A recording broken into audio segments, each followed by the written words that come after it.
So, what makes pole dancing a sport? And who gets to say so in that?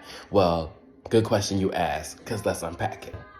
Two names that you want to remember is Katie Coates and Tim Topman, okay? They founded IPSF, which is International Pole Sports Federation, back in 2009. But we have to backtrack to 2006 when first Katie Coates, she had did a poll, no pun intended, of asking her audience how would they feel if pole was in the Olympics. And so she got over 10,000 votes concerning that poll, and what ended up happening was Tim Trotman eventually reached out to her, and then they have partnered up to gather the Pole Sports Federation, which then became a thing in 2009. And then, toward their first competitions, there wasn't really much of a scoring system, so those that were technically strong and artistically stronger in some areas, as to what would matter now didn't really matter back then because there was no scoring system, right? Boom.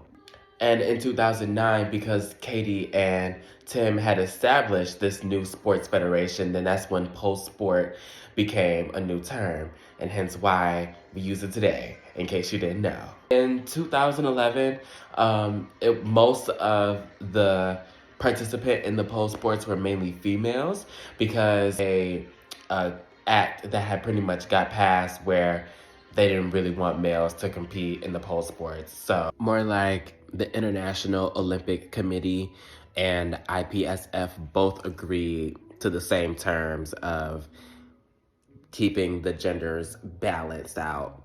What have you? What have you? This is my reaction when I read the history, okay? So, in 2011, the women percentage was like 95 participation. But then in 2012, we had our first World Pole Championship competition, whereas the participation on that end was a little bit more neutral, you can say.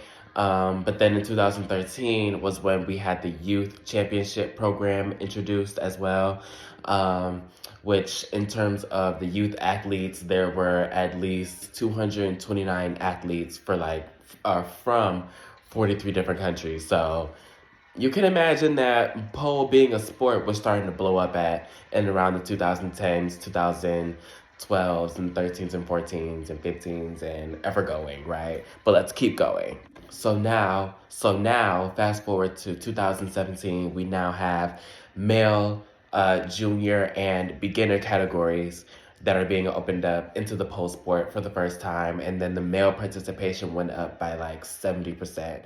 So now pole sport, not only is it being recognized as a sport, but now as a all-encompassing gender-neutral sport that anyone could participate in, no matter what age or gender. So we had women, men, kids, and then and it was Lyra and Ariel.